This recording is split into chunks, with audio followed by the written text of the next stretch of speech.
Assalamualaikum warahmatullahi wabarakatuh. Perkenalkan, nama saya Ahmad Faris Rahman. Saya mahasiswa IAIN Syekh Nurjati Cirebon, jurusan Pariwisata Syariah. Tujuan saya membuat video ini untuk melengkapi tugas Pancasila. Di sini saya akan menyampaikan beberapa pelanggaran-pelanggaran yang ada dalam sila pertama sampai sila kelima. Langsung saja, dalam sila pertama yang berbunyi ketuhanan yang Maha Esa, yang bertujuan untuk setiap individual masyarakat Indonesia bisa memeluk agama sesuai dengan kepercayaan masing-masing, sehingga mereka bisa beribadah sesuai dengan apa yang dia percayai. Dan tujuan lain dari sila pertama tersebut yaitu untuk menimbulkan rasa toleransi antar umat beragama. Oleh karena itu, kali ini saya akan menyampaikan beberapa informasi mengenai pelanggaran sila pertama, yaitu yang pertama, tidak adanya sikap toleransi sesama. Seperti yang sudah tersirat pada sila pertama, jika Indonesia sendiri memiliki berbagai macam agama. Salah satu contoh penyimpangan adalah tidak adanya sikap toleransi kepada agama lainnya. Sikap ini biasanya didasari karena keegoisan, baik keegoisan secara individual, keegoisan antar kelompok, ataupun keegoisan yang lebih besarnya lagi, ruang lingkupnya. Yang kedua itu gerakan-gerakan kelompok-kelompok radikal yang mengatasnamakan agama. Tindakan kedua yang menyimpang dari sila pertama adalah gerakan kelompok radikal yang mengatasnamakan kegiatan penyimpang mereka dengan atas nama agama. Seperti misalnya saat kelompok orang teroris yang sering kali mengatasnamakan agama tertentu. Contohnya adalah contoh pelanggarannya yaitu bom bunuh diri yang ada di Makassar belum lama ini. Contoh kasus penyimpangan pada sila pertama ini adalah aksi terorisme yang terkenal yang terjadi pada hari Ahad pagi tanggal 28 Maret 2021 di depan gereja Katedral Makassar. Aksi terorisme ini mengakibatkan 20 orang keamanan dan beberapa jemaah gereja terkena luka-luka. Dan orang-orang tersebut mengatasnamakan mereka adalah agama Islam. Sedangkan dalam ajaran agama Islam itu tidak ada yang namanya pelajaran, atau bahkan dalam Al-Quran dan Nabi pun tidak pernah mengajarkan untuk mengebom, untuk meledakkan dirinya sehingga bisa membuat orang lain itu terluka. Jangankan untuk membunuh diri, membuat orang lain terluka aja itu sudah dilarang dalam agama Islam. Karena barang siapa yang membunuh satu nyawa atau satu orang yang tidak bersalah, maka hukumannya adalah dia di neraka jahanam. Itu satu nyawa. Ini sampai melukai orang-orang banyak, apalagi sampai dia bunuh diri. Selanjutnya pada sila kedua. Pada sila kedua yang berbunyi kemanusiaan, adil dan beradab, itu ada beberapa pelanggaran yang masih ada terjadi pada kehidupan sehari-hari. Contohnya adalah memperkerjakan anak di bawah umur. Jenis penyimpangan sila kedua adalah memperkerjakan anak di bawah umur. Anak di bawah umur tidak pantas untuk bekerja karena kewajiban mereka adalah sekolah, terutama jika mempekerjakan anak di bawah umur dengan tidak wajar. Bisa sama-sama kita lihat, mungkin dari teman-teman atau bapak ibu sekalian pernah melihat anak yang jualan tisu, anak yang minta-minta, baik di lampu merah, di pinggir jalan. Saya kira itu saya kira anak kecil pun tidak serta-merta dengan sendirinya ingin berjualan atau ingin meminta-minta. Saya kira mereka itu ada yang mengkoordinir, ada yang menyuruh mereka untuk meminta-minta ataupun berjualan di pinggir jalan atau di lampu merah. Sehingga yang menyuruh itu tidak mempunyai rasa kemanusiaan yang adil, dan apalagi adab orang itu sangat tidak mencerminkan kalau orang itu adalah orang yang Pancasilais. Selanjutnya yaitu ketidakadilan dalam bidang ekonomi. Terkadang ada beberapa kasus dalam ekonomi yang menginginkan orang-orang yang tidak mampu dan malah menguntungkan bagi kalangan kaum teratas. Ya, sama-sama kita ketahui selama 2 tahun akhir ini kita sedang mengalami krisis ekonomi akibat terjadinya wabah di seluruh dunia. Akan sangat disayangi ketika para masyarakat Indonesia sedang mengalami krisis. Di situ pun kami terkejut ketika mendengarkan para jajaran-jajaran petinggi Indonesia yang hartanya itu ternyata naik berkali-kali lipat di saat pandemi. Itu sangat disayangkan, karena baik bagaimanapun juga yang namanya pemerintah itu adalah pemimpin negara yang harusnya mencerminkan ketika pemimpinnya itu hartanya naik berkali-kali lipat, maka masyarakatnya pun harus sama. Masyarakatnya pun tidak boleh ada yang merasakan kelaparan. Masyarakatnya pun tidak boleh ada yang merasakan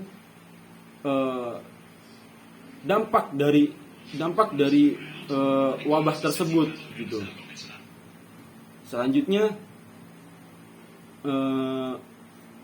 lanjut pada sila ketiga. Sila ketiga yang berbunyi Persatuan Indonesia, yang memiliki makna penting, yaitu mengutamakan persatuan seluruh bangsa Indonesia yang berbeda dari suku, agama, ras dan budaya. Dengan sila ini diharapkan jika Indonesia bisa bersatu walaupun berbeda-beda. Dengan kata lain, semboyan kita adalah Bhinneka Tunggal Ika, berbeda-beda tapi dengan satu tujuan. Mengapa suku?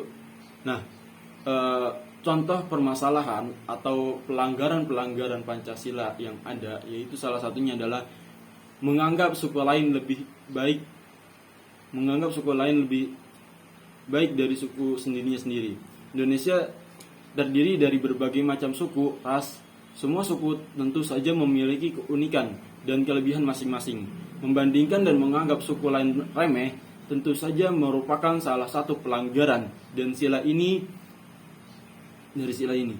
Karena semuanya memang diciptakan berbeda untuk saling melengkapi.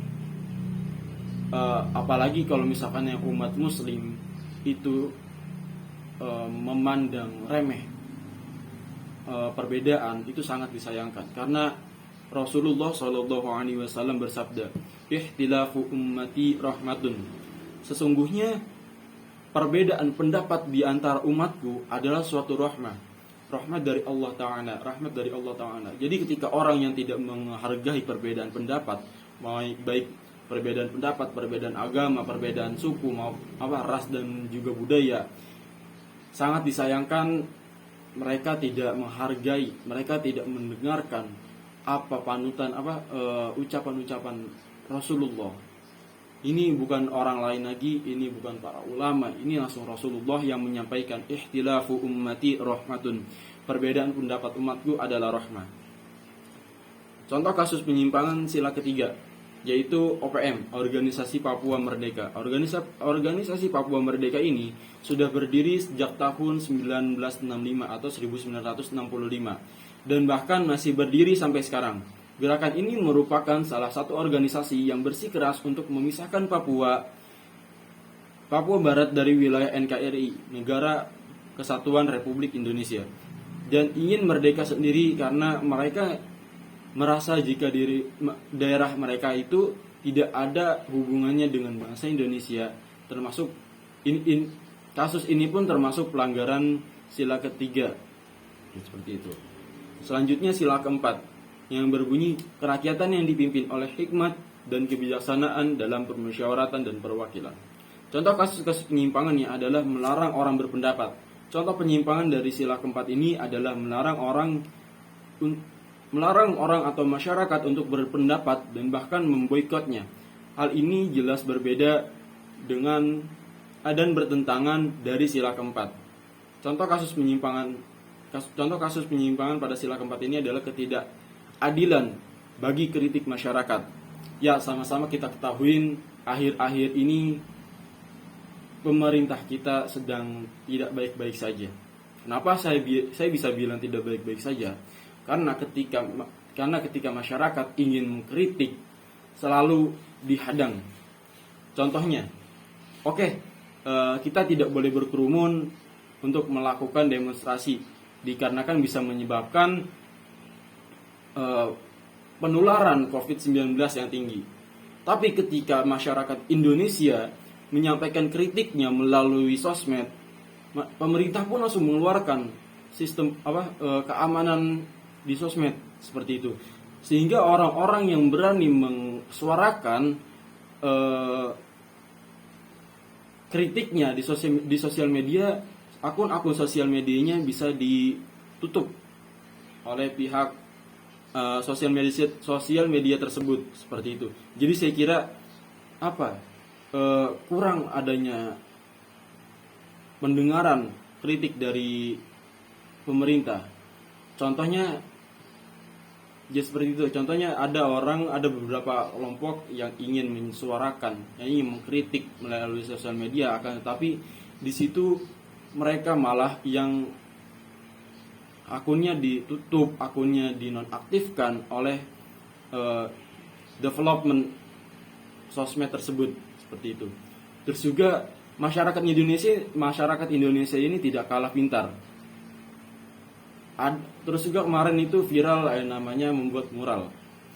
Disinilah kenapa saya bisa bilang pemerintah Indonesia ini tidak lagi baik-baik saja, karena ketika masyarakat Indonesia sudah bingung mau mensuarakan dari mana lagi ketika demonstrasi dan juga sosmed tidak didengarkan oleh pemerintah, akhirnya masyarakat Indonesia ini membuat mural di jalan-jalan.